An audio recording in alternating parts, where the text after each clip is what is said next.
Vanakkam. Welcome to this video on biomechanics. We have been looking at biological materials and mechanics of biological materials or mechanical properties of biomaterials. Specifically, we have been focusing on bone as a biological material. With respect to bone, we studied its microstructure, we studied types of bone, its properties in terms of strength, and we looked at stress strain curves, and we looked at the corresponding engineering materials. We compared the properties of bone with some engineering materials, so we can better place the bone as a biological material for our understanding. In this video, we will be looking at bending of bones, because bending can happen because of force application in such a way that it might sometimes cause fractures. So, an understanding of how bones bend will help us to gain a deeper insight on how fractures happen. This is only the beginning of the study of fractures. So, bending of bones will help us understand or gain deeper insight on how bones fracture, such as when a person slips or when a person is skiing and they fall down. How does bone get fractured? Consider a beam that is having a uniform cross sectional area. That might be an arbitrary cross section, but uniform throughout its length L. It need not be rectangular or circular, but for the sake of simplicity we can assume it to be rectangular or circular. But the point is that it is having an arbitrary but uniform cross section throughout its length L. It is supported at two ends, and a force of F or a load of F is applied at the center of the beam or at L by 2 from either end. In this case, we expect the bone or the beam, in this case the beam, to bend. A force of F is applied here, and the supports provide reaction force of F by 2. How do I know this? You actually do not know this when you start out, but we can quickly solve for this. Let me try to do this. Now, let us assume that that is the beam, and I am applying a force F here, and I do not know the reaction here at this end, which I am going to call as RA, and I do not know the reaction here, which I am going to call as RB, and this distance is L by 2 and that distance is L by 2. Now, this beam as a whole is in equilibrium. That means, for this xy axis as shown in the picture, sigma mz is 0. And let us say that I am taking a moment about the point A, for example. I am taking a moment about point A. So, that would be minus F times L by 2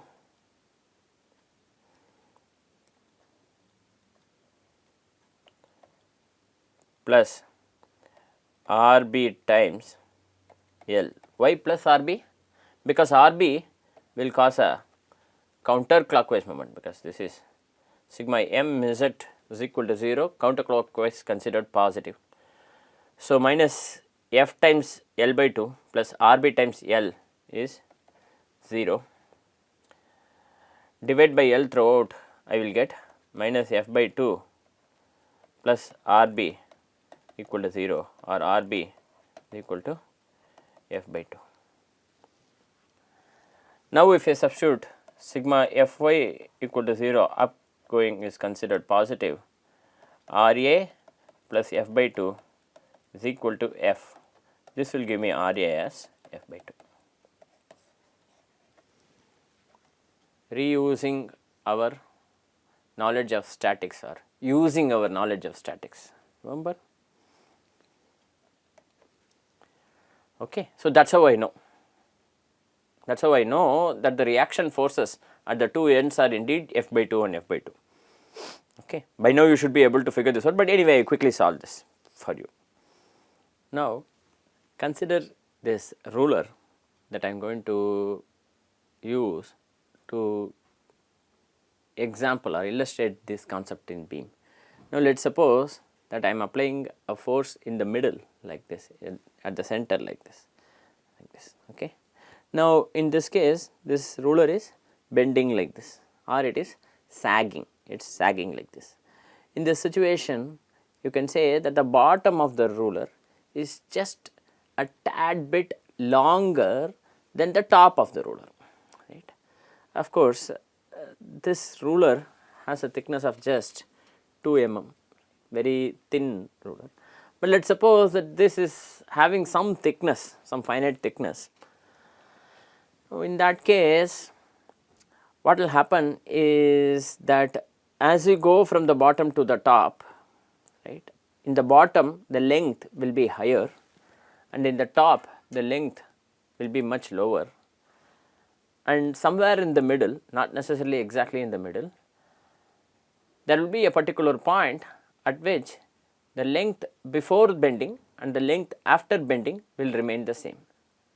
This particular line along the length of the ruler or along the length of this beam is called as a neutral axis for this beam. Okay. Now, here is this beam one again. At equilibrium,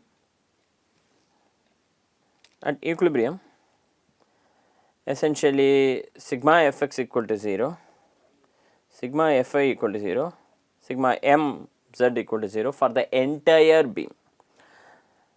Of course, there are no forces in the x direction. The downward force capital F, that is actually in the negative y direction, is it not? Because the xy axis is given as shown.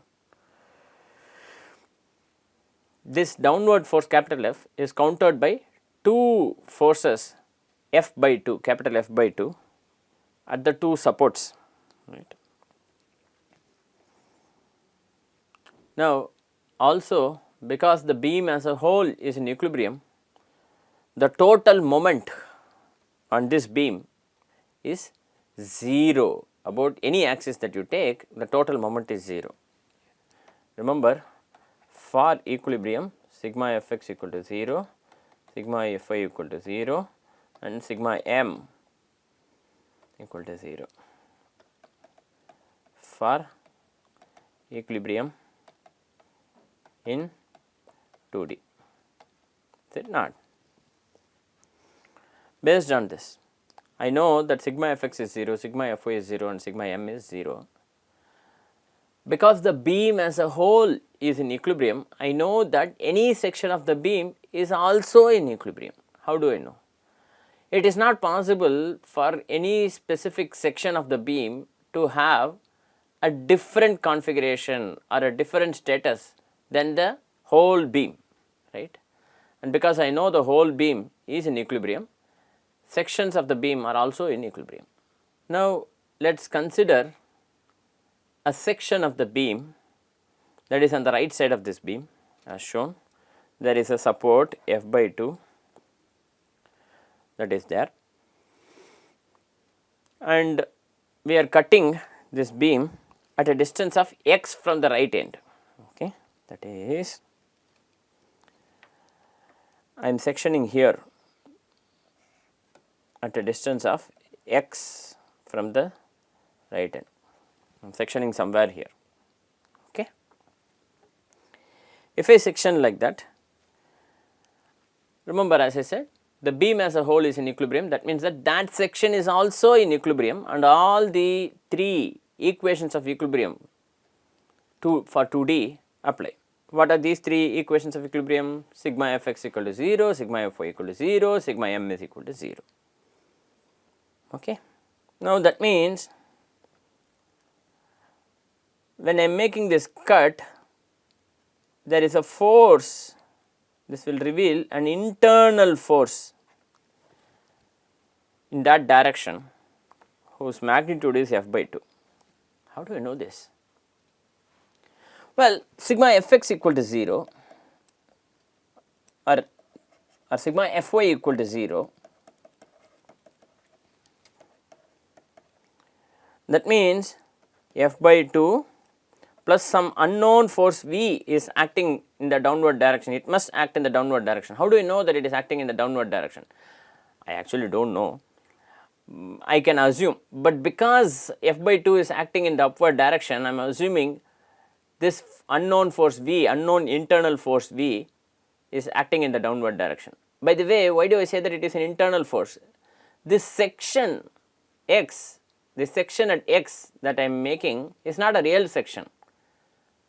It is a thought experiment. I am making the cut, and the force that is there is an internal force, is a force that is internal to the beam.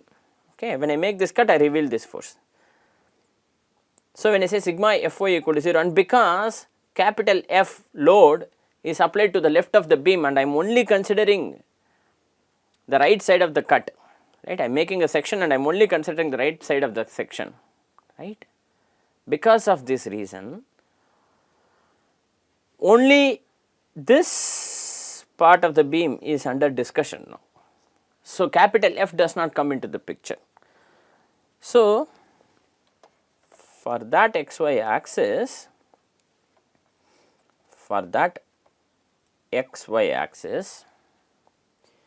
if I write sigma Fy equal to 0, F by 2 minus V equal to 0, that means V is equal to F by 2. This V that is internal to this beam is called as shear force.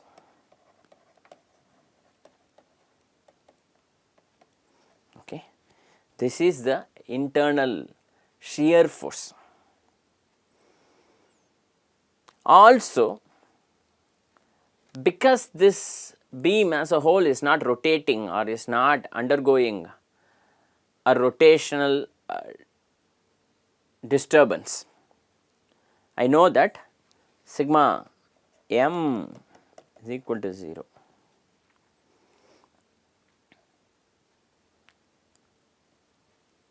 I am going to call this point some p. Now, if I take sigma m equal to 0, if I take the moment about this point p, V will not cause a moment at point p. Why? Because the moment arm is 0. Okay.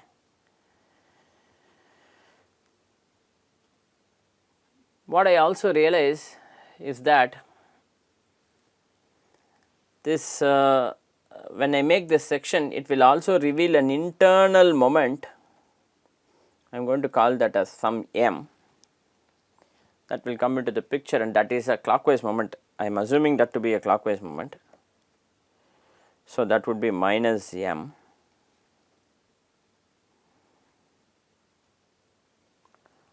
F by 2 is a force that is acting at a perpendicular distance of x from p. So, that moment would be plus F by 2 times x is 0. That means m is equal to F by 2 times x. As I said, this is what we have worked out here in this slide. As I said, this shear force V is F by 2 acting downward, and that bending moment m is x F by 2, which is a clockwise moment, right. This is what we have seen. How did we find this? What is the principle based on which we found this? That the beam as a whole is in equilibrium. If the beam as a whole is in equilibrium, that means that sections of this beam are also in equilibrium. Okay.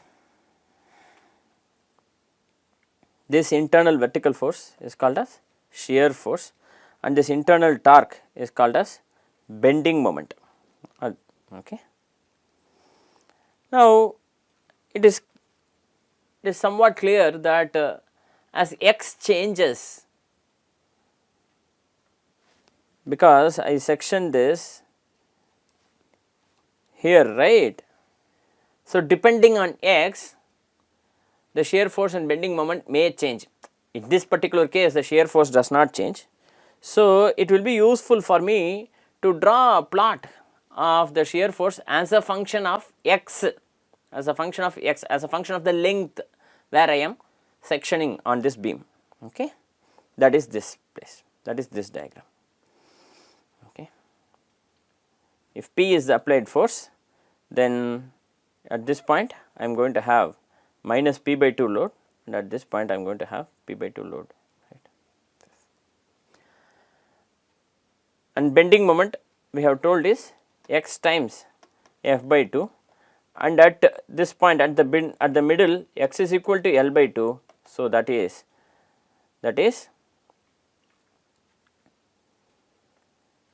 the bending moment at the middle is F L by 4. In this case I am assuming a force to be P. So, that will be P L by 4, that will be the maximum bending moment, that is the point where maximum bending happens, that is the point of maximum bending moment. These are relations that we know from statics, that also a principle is that wherever shear is changing direction is the place where you are going to have a maximum or minimum in the bending moment diagram. This is something that we know from engineering mechanics. Maybe that is a bit of a detail for you, but bear with me. Again, we have done this analysis using first principles. I request you to please check the correctness of this, because I have just done this using first principles and I have drawn this diagram. So, for sections between L is equal to 0 and L is equal to L, everywhere I have drawn this shear force and bending moment diagram, right. Remember, the beam as a whole is in equilibrium. That means that any section that I take in this beam is in equilibrium. Okay. So, to a first approximation, so when I make this bend, so when I take this ruler and when I bend like this, right, to a first approximation the beam deforms to a circular arc of radius r and angle alpha. Okay. So, that is the angle alpha and that is the radius r there. Okay. That is the radius r. At the middle of the axis or the neutral axis where small y is equal to 0, we see what is this point? At this point L is equal to r alpha for small alpha. For very small values of alpha, that length L is actually r alpha. So, that means alpha is L by r for small values of alpha, and this is true, right, because it does not bend a lot, right. The beam does not bend a lot, the values of alpha are very small, much less than 1 radian. Okay.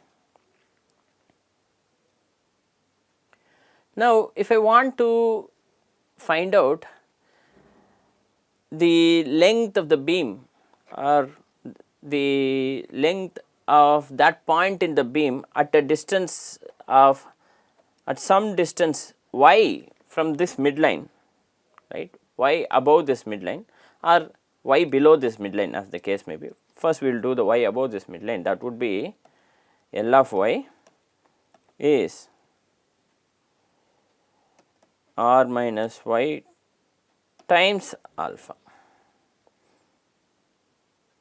But then what is alpha? Alpha is L by r, that would be r minus y times L by r. But the original length was, what was the original length? The original length was L.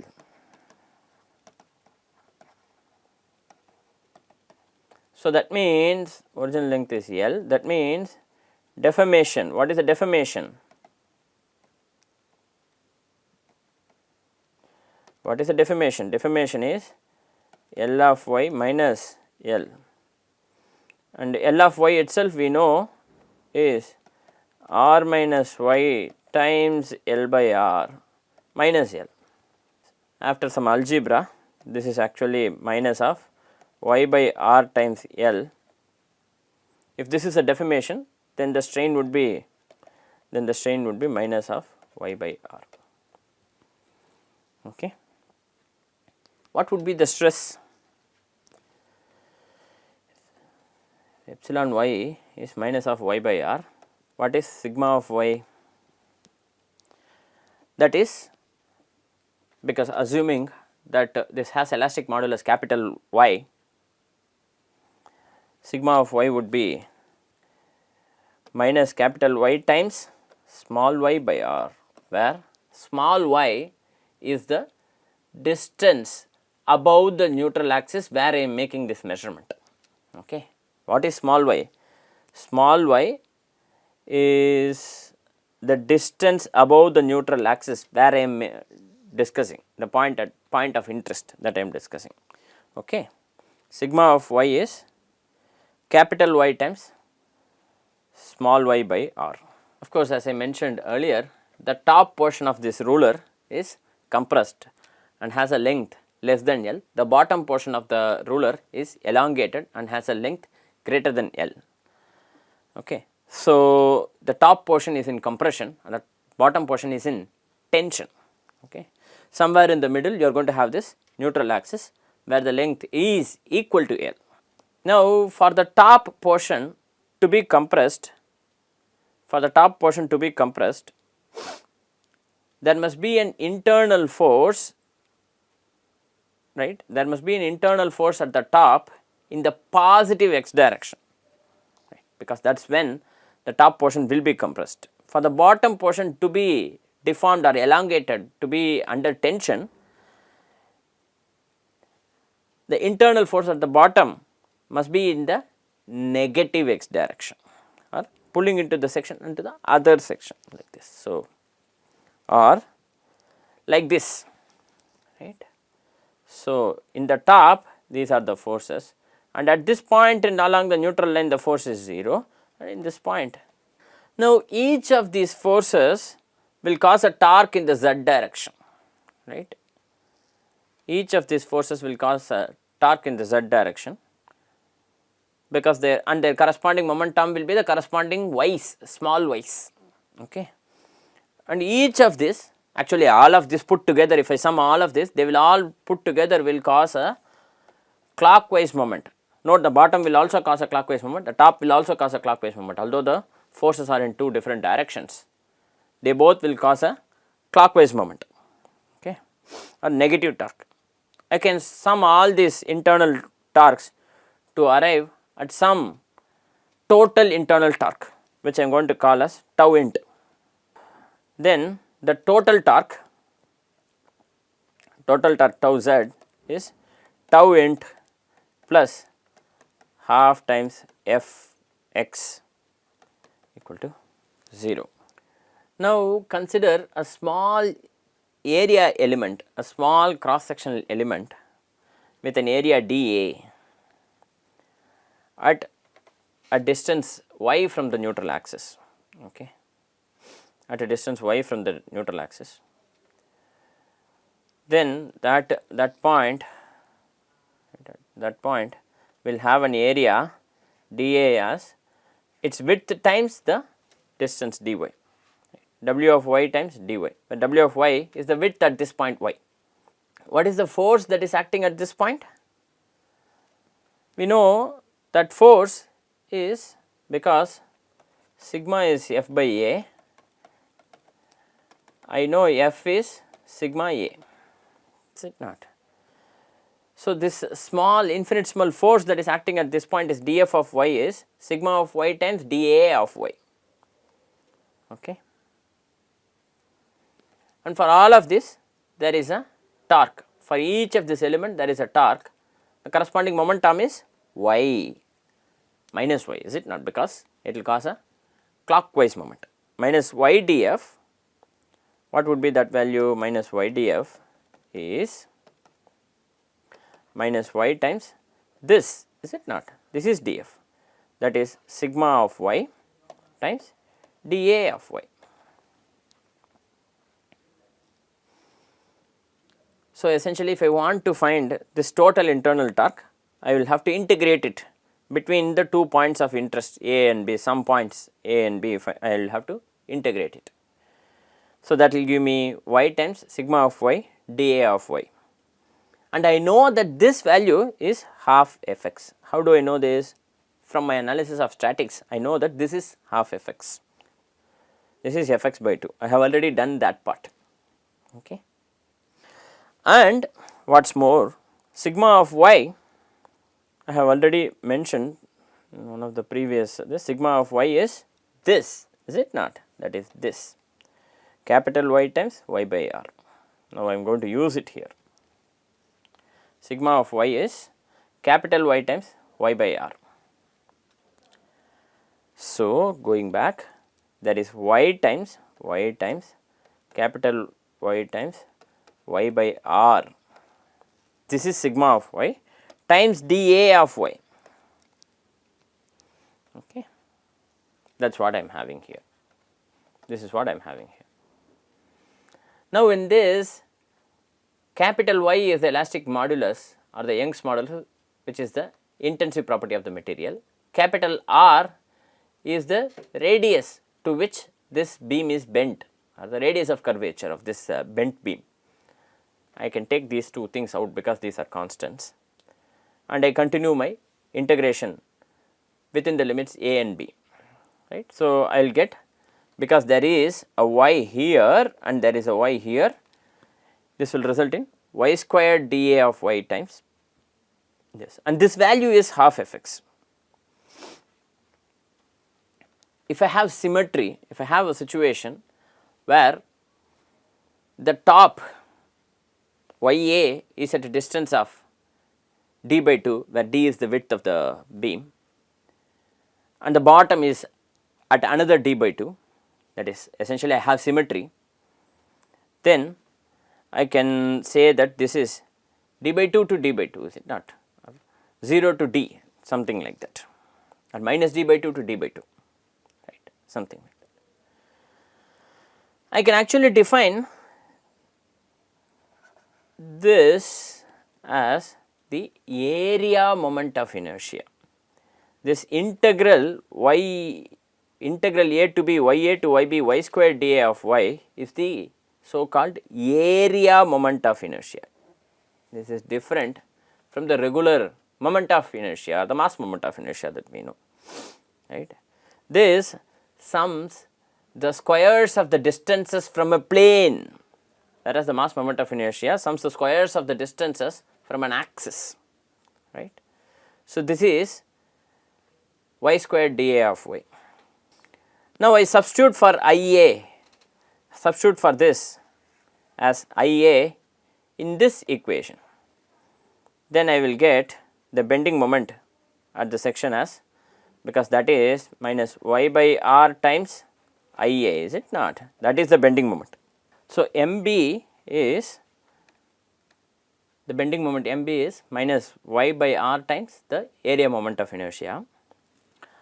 Now, I can actually relate the magnitude of the curvature as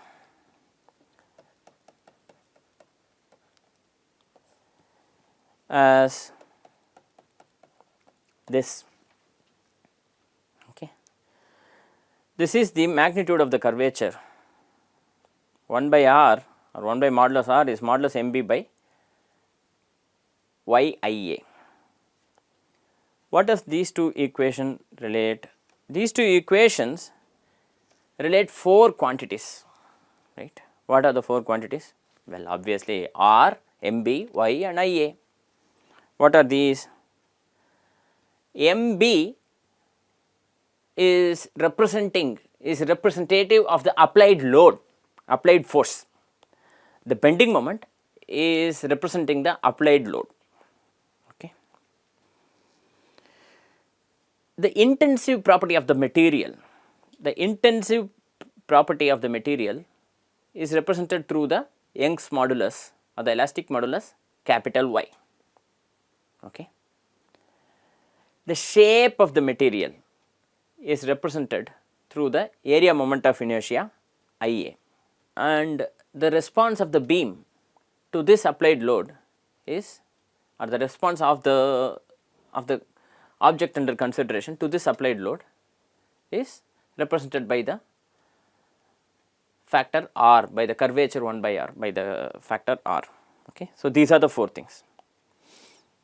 So, for a given material which has some known Young's modulus y and some known applied load with MB, okay, with bending moment MB, and the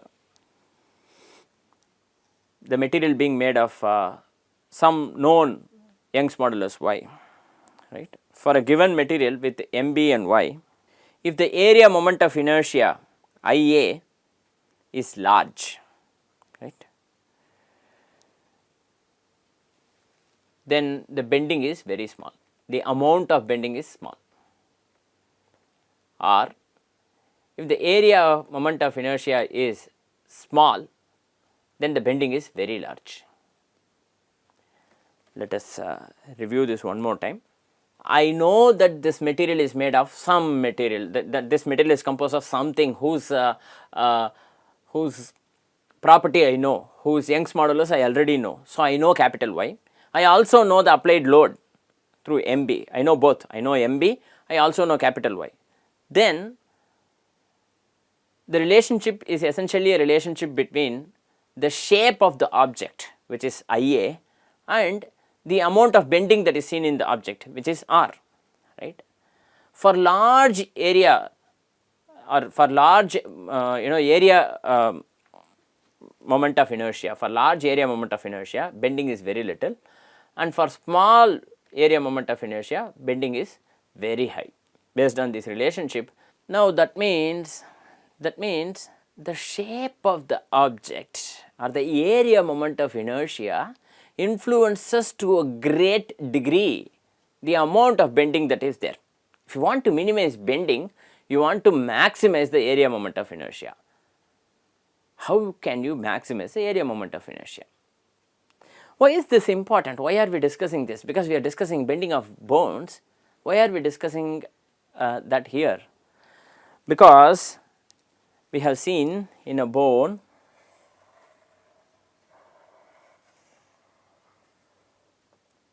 there is cortical bone, a distribution of high amount of mass on the periphery of the bone, and this is called as the compact bone or the cortical bone. And the middle central region is spongy or trabecular cancellous bone, remember. So, where this weight is distributed, it is not merely in the total weight of the bone. Where is this weight distributed makes a difference. Of course, you can have a homogeneous full cortical bone, but per unit mass, per kg, you can only have so much volume, right. Because if I am having a homogeneous bone that is fully cortical with no spongy bone in the middle, that will be a very heavy bone, that will be a heavy bone, is it not. You want to have maximum strength per unit mass, per kg of bone, I want to have the maximum strength. That means you want to distribute your mass at the periphery of the bone, and that is what is achieved in this design of this bone, is it not. So, that is why the periphery of the bone has the strong cortical bone or the compact bone, and in the middle you have cancellous bone or the trabecular bone, right. This area moment of inertia is larger when the mass is distributed farther from the central axis or central action, and so because of this reason, for a given bending moment, there is less bending, right. This mass that is far from the neutral axis provides resistance to bending, while any mass that is distributed at the neutral axis practically provides 0 or no resistance to bending. So, the amount of resistance to bending that is offered depends on where the mass is distributed, like the kind of I beams that you see in engineering systems, right. the I beams, right? These are the so called I beams,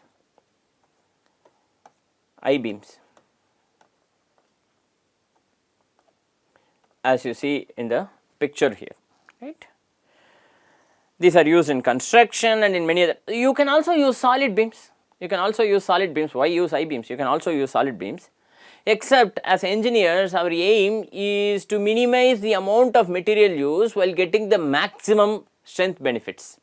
So that means I want to get the benefits of having the fully solid beams, but with minimal weight, because if I have a solid beam, that is going to be very heavy and that is going to be very expensive for me. So this is the reason why long bones such as the femur, for example, are hollow. The central region is going to have the cancellous bone or the trabecular bone or the spongy substance. It's not going to have a lot of mass distributed there. At the periphery, you are going to have a lot of thickness, lot of mass distribution that is happening through the compact bone or the cortical bone, because per unit mass of the bone, you are going to have maximum resistance to bending that is offered by this design when compared with solid bone. That is, remember, that is, I am not saying that the solid bones will not offer resistance to bending. I am saying per unit mass, per kg of a bone, right. If I have a solid bone of 1 kg and if I have a bone like the regular bone with hollow in the middle and compact bone at the end of 1 kg, the 1 kg bone that is having hollow in the middle will offer more resistance to bending. That is what I am saying. Okay. So do not misinterpret as saying solid bones are not strong. Solid bones are strong, except that it is more expensive. So per unit mass of bone, you get maximum output or maximum resistance to bending in hollow bones. That is why long bones such as the femur, such as the tibia fibula are hollow. Something to keep in mind and something to think about the design of bones. Right. So with this, we come to the end of this video. Thank you very much for your attention.